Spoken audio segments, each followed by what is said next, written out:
Toshkentda yashil to'lqin chizig'ining ilk yo'nalishi ishga tushdi.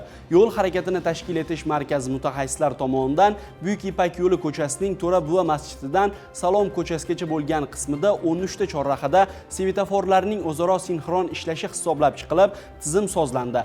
Mazkur tizimning o'ziga xos jihati shundaki, yo'l qismida soatiga 40-60 km tezlikda harakatlanganda chorrahalardan svetoforning qizil chirog'ida deyarli to'xtamasdan o'tish imkoni mavjud. Ertalab yashil to'lqin shahar markazi tomon, kechki vaqt esa qarama-qarshi yo'nalishda ishlaydi.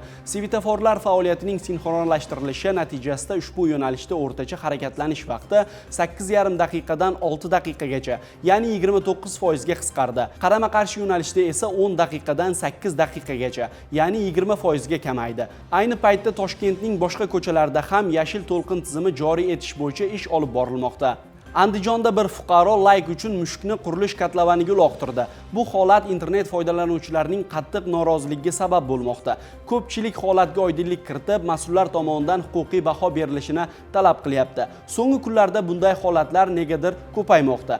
Bundan bir necha kun avval ham Qashqadaryo viloyatining Qamash tumanida bir fuqaro kuchukni avtomobilga bog'lab, uni shafqatsizlarcha sudragan aks etgan video ijtimoiy tarmoqlarda keng tarqalgan edi va unga nisbatan tegishli tashkilotlar tomonidan qonuniy chora ko'rilgan edi. O'ylaymizki, Andijondagi ushbu holatga ham mas'ullar tezkorlik bilan e'tibor qaratadi va qonunda belgilangan tartibda huquqbuzarga nisbatan qonuniy chora ko'riladi. O'zbekiston mahallalar uyushmasining Koson tumani bo'limi boshlig'i Ubaydilla Ochilov fuqarolar bilan tortishuv vaqtida qo'pol va tahdidli so'zlar ishlatdi. Ma'lum qilinishicha, holat fuqarodan ko'chaga to'kilgan qumni olib tashlashni talab qilingan vaqtda sodir bo'lgan. Bahs davomida amaldor davlat xizmatchisi odobiga zid muomala qilgan. Mazkur holat yuzasidan xizmat tekshiruvi tayinlangan. O'zi aslida davlat xizmatchilari har qanaqa vaziyatda fuqarolar bilan muloqotda qonun va muomala madaniyati talablariga qat'iy rioya qilishlari shart hisoblanadi.